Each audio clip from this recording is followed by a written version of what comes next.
This is a breakthrough paper. It's quite an amazing breakthrough. It's been a long, long time coming, so I really congratulate the authors on getting it out there.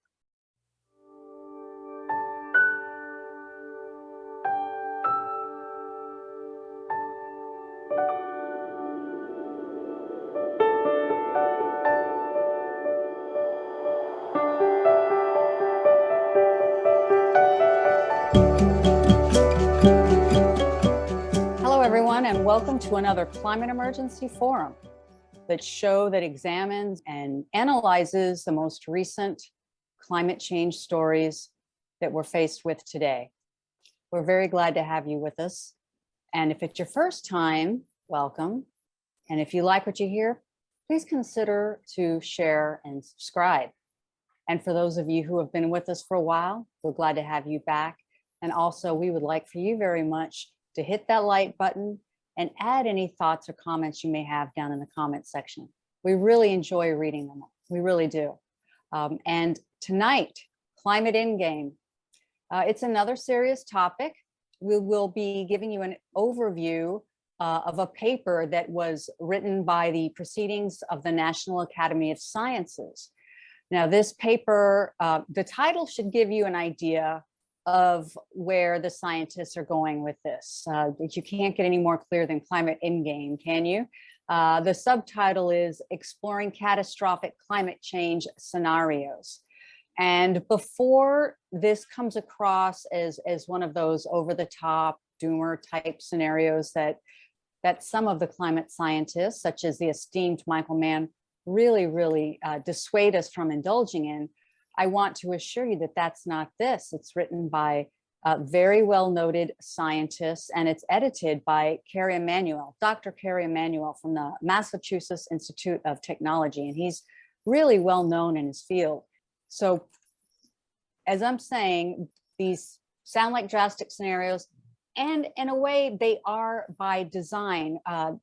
The whole purpose or the whole thrust behind this paper is to examine some of the potential climactic scenarios that are on the far end of crises, shall we say. And they contend that it's very important to understand these worst case scenarios. Why? Not to promulgate fear, but it's important to know what could happen so that if this does happen, we will be prepared, so to speak. If we're caught unawares in life with anything, it's never a good thing, is it? And in this paper, there are four main questions that are brought forth and then examined.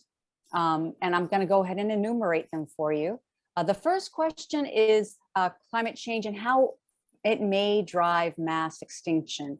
And of course, when we talk about mass extinction, we're not necessarily talking about the extinction of those who brought it about, at least not at this point. We're talking about all non-human living beings extinction, which of course we're seeing that, and we have been seeing it. It's nothing new. And then the second question is, what way is climate change? How may this drive mass death for humans? The third question is, looking at societies and their various vulnerabilities to climate-triggered risk. And specifically, when we say climate-triggered risk, let's look at various places, as we spoke about last week, in various countries in Africa that are suffering food shortages, and of course, water shortages. How can those issues, specifically brought about by climate change, lead to conflict, political instability, and even financial risk within that society? And then lastly, the fourth question is, how can this information be used to create an integrated catastrophe assessment? In other words, a team that can analyze these various threat assessments. And lastly, I just want to say that it's really important that when we're looking at the potential for these catastrophic impacts, these impacts depend on two things, the magnitude and the rate of climate change, okay? And then the damage that they inflict.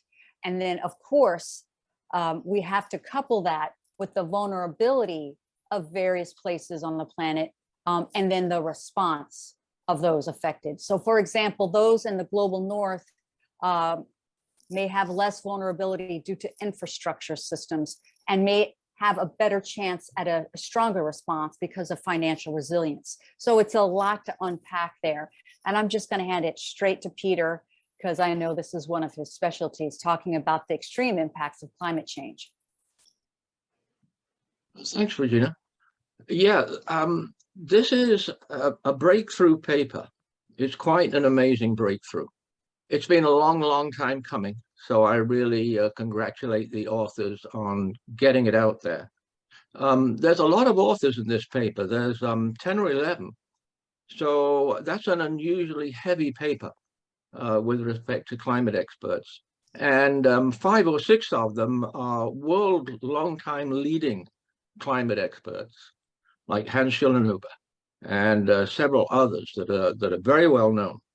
Now, it's a great breakthrough paper, and yet when I read it again, it's an odd paper as well, because I congratulate them from actually naming, getting down in print on a paper, the catastrophic impacts that the IPCC tends to avoid and tends to be dismissive of.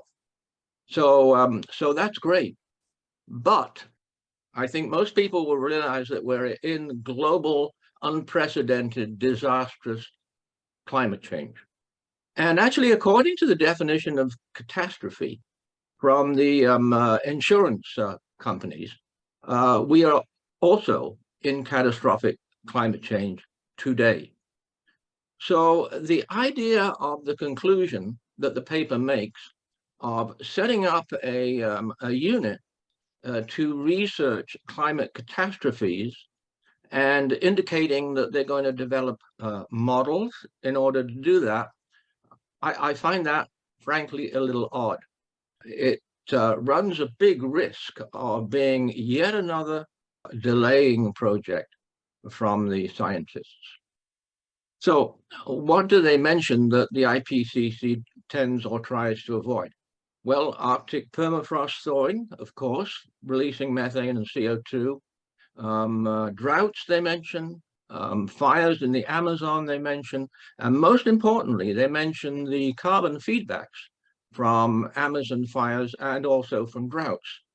The other thing that I really thought was very sharp of them is they include the slowing, or what they call the dampening, of carbon uptake, carbon sinks. And according to the Global Carbon Project, and actually according to IPCC AR6, we are either at a switch or very close to a switch of the land-based carbon sinks switching to a source. And that is a huge, huge total catastrophe.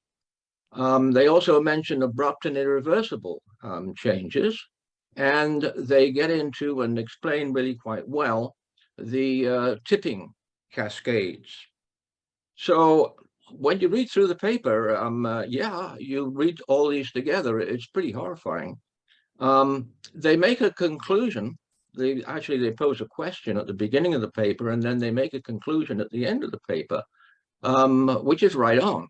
They say there's ample evidence that climate change could become catastrophic.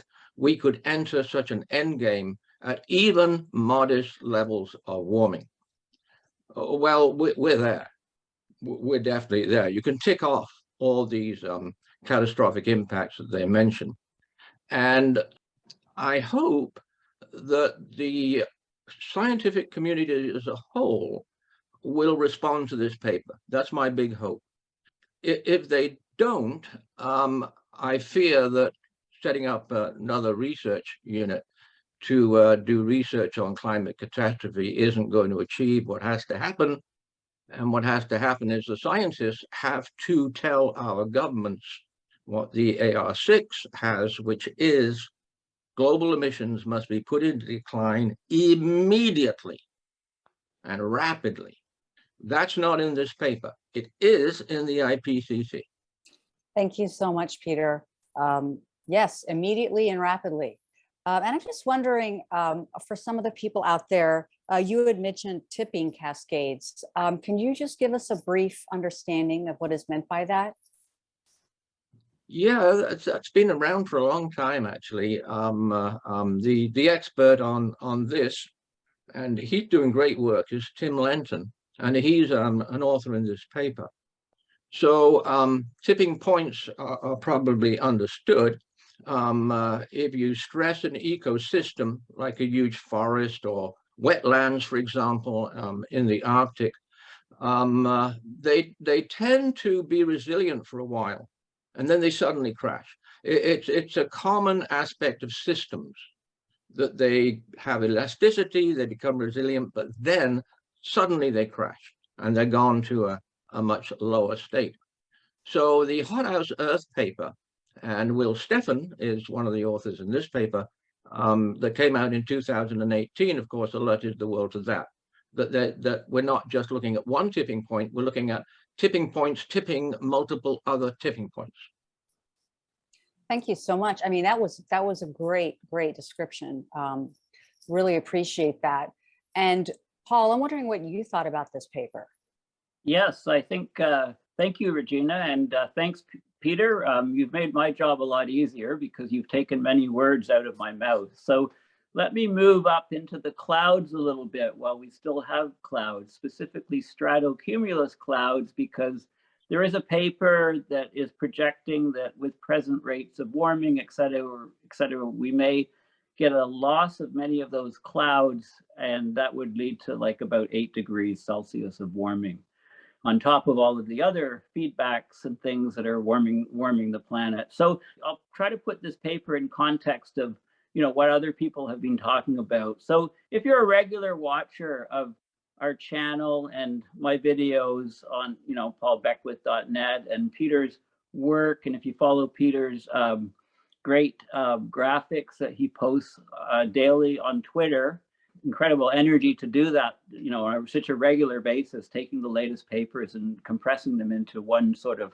slide, if you like, and posting them on Twitter. If you follow us and if you listen to some, if you are very active in social media following climate change, you're probably wondering, what the big deal is about this paper, because this is stuff that you know about probably already. And it's just, what is different is that this is now in a peer-reviewed scientific paper that's just been published. And that's the new thing. I mean, you're probably familiar with the book, first the article in the New Yorker on the uninhabitable Earth, and then followed by a book by David Wallace Wells, I believe, Uninhabitable Earth. Mark Linus has written 2 books, 6 degree, on what happens to climate. Temperature rises a degree, 2 degrees, 3, et cetera, up to 6 degrees. People have been talking about, the existential risk to humans of climate change, but the mainstream media has pretty much not ignored it. Like I said, there's things in the last few years, there's books in the last few years, et cetera, articles, lots of articles on uninhabitable Earth and on the Steffen paper on Hothouse Earth, et cetera, and the books I've mentioned. But most mainstream scientists they're very reticent to go out of their field and to talk about these sort of things. It sort of, they figure it discredits them as scientists. And Peter mentioned it's very important for us to get out the information of how bad things will become on our present path. Global food shortages, all of these cascading tipping points. And think back to the nuclear scare, when nukes were first developed, countries thought that they could go and fight wars with nuclear weapons, and they thought they could do that with impunity. But the idea of nuclear winter came along, and a small-scale nuclear exchange could throw enough ash and block the sunlight and cause global famine. So nuclear war was out of the question. So we put restrictions on it. Thankfully, we haven't had a nuclear war. So this came about because of the knowledge of what could happen if it continued. And I see the same parallel with climate change. You know, what can happen is we can eventually have a complete human extinction of many animal species, etc. We're heading in that direction, and we need to change course, or, you know, we'll reach where we're heading. Well, you know, I want to thank you for bringing up nuclear war, because in this paper that we're speaking about, they brought up, so in 1988 and at Toronto conference, a place that you Canadians should be proud of. Okay, so it was declared in 1988 in Toronto that climate change would be potentially as devastating. Well, actually, it could be only second to a global nuclear war, is how dire climate change would be for the world and for humanity, and of course, all living beings. So And that was 34 years ago. hey, that's great math. That was quick. Yes, that's a long time ago. And still we're saying the same thing over and over again. And it's, as Peter says, when are people going to pay attention? What is it going to take? But on the other hand, you know, we also do have to be careful. We don't want to be like those religions of past who said that the end of the world is going to be 2012, or it's going to happen at this point in time, or these cults. So we have to be careful. We're not making these religious declarations. These are the things that the scientific models can see and that we can see with our very own eyes. So I think that's. So you mean I should put it? I shouldn't. I mean, I was going to wear a sandwich board today. You know, where, you know, you wear the board, you know, front and back, and it says the end of the world is near or something. So I should put that away, I guess. Put that away for now. Put that away for now, Paul. But hey, you know what? But keep it just in case. Just in case. It may be necessary in the future. We don't know. But Peter, what do you think? Is the end of the world nigh? So yeah, obviously I have to agree with Paul that it's particularly unhelpful to and grandiose to name a future year as being the end of humanity. Now, I said there were some oddities in this breakthrough paper, and there's one glaring one, and it's an oddity by their own evidence. They say the following: we have set global warming of 3 degrees C or more by the end of the century as a marker for extreme climate change. Now, I have to say that's climate craziness, because we've known for decades and decades that 2 degrees C is the absolute planet catastrophe tipping point of tipping point limits, that we must not even do 2 degrees C. So it's really quite extraordinary for a team of leading climate experts to decide to make 3 degrees C, as they say, their marker for extreme climate change. We've got extreme climate change all over the planet today. The Northern Hemisphere, right? Unprecedented heat waves and totally unprecedented droughts that nobody ever imagined from the best models would ever happen. We have methane pouring out of the Arctic wetlands, such as I've never seen before. We've got peat and boreal forest in the north burning like I've never seen before. I mean, I could go on and on and on. That and they do mention these things in their evidence, but no, guys. 1.5, not 3 degrees C. 3 degrees C is double 1.5. So that'll be my final comment, I guess. Thank you for that, Peter. I found that strange too, and the whole idea of moving the goalpost further for what constitutes catastrophe, in my own humble opinion, seems to be catastrophic in its own right. And Paul, what's your last word? Yes, well, there's a 18% chance that that temperature rise will be 4.5 degrees by century turn. You know, Peter's talking about, you know, that temperature range that everybody talks about is you know, that's with 2/3 probability or something like that. This is sort of like a long tail problem where, you know, you have a curve of probabilities and the tail end of the curve is fatter than than normal distribution. So the probability, although it's low, of much higher temperatures than what we've been talking about, it's still a reasonably high risk. I mean, 18% for 4.5 degrees. And like I mentioned, there's other things in the climate system, other sort of unknown unknowns. Most people talk about it, but we're becoming more familiar with these. As you know, climate's always worse than expected. It's always happening faster than expected. Those things to do with the reduction of clouds, for example, could take us up, as I said, an additional 8 degrees above and beyond what we're all talking about. What was good in the paper is they're looking at one thing that struck me is they looked at the mean annual temperature where being above 29 degrees Celsius or 84 Fahrenheit. At present, only less than about 1%, about 0.8% of the population is experiencing that, mostly right at the equator. By 2070, with the business as usual in the models, that over 2 billion people would be subjected to a mean annual temperature above 29 Celsius. And when you combine high humidity, that, wet bulb temperatures and things like that occur, and this is part of the Uninhabitable book by David Wallace Wells. The paper also looks at the risks, it looks at the risks from nuclear, mostly from nuclear capitals of countries that have nuclear weapons. And it looks at biological labs where those are located. And it looks at regions where that they think would be fairly resilient. And, it's fortunately for us Canadians, Canada is one of these places because of our low population density.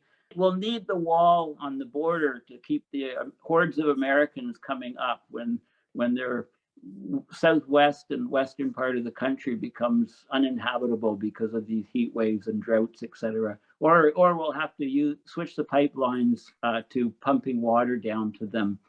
So anyway, I kind of jest about some of these things, but there's lots of geopolitical factors. Climate change affects everything.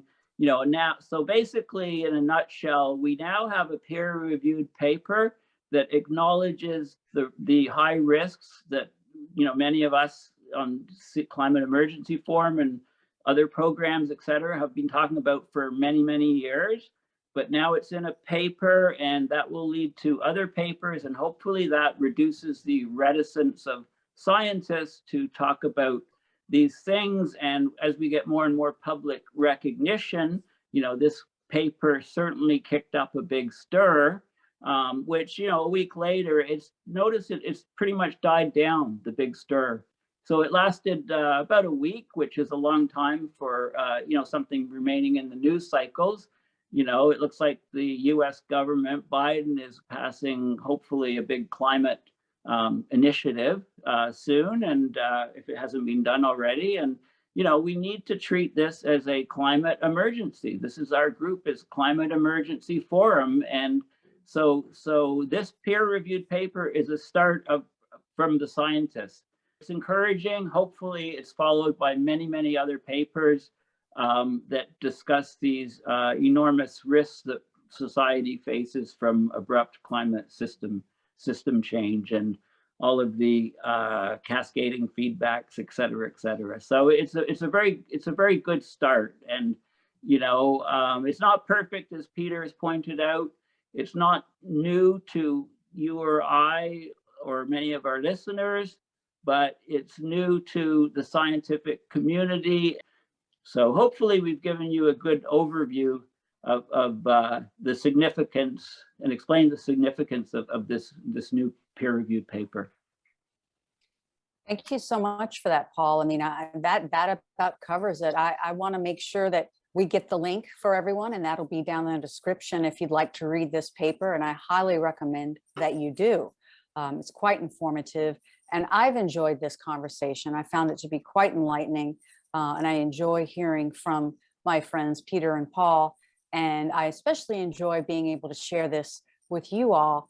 And I want to make sure that we just don't miss a meeting. And the way that we can make that happen is that you hit that subscribe button and ring the bell so that when we do put out a new video, you'll be the first to know about it. So thank you so much for joining us, and we look forward to seeing you next time here at the Climate Emergency Forum.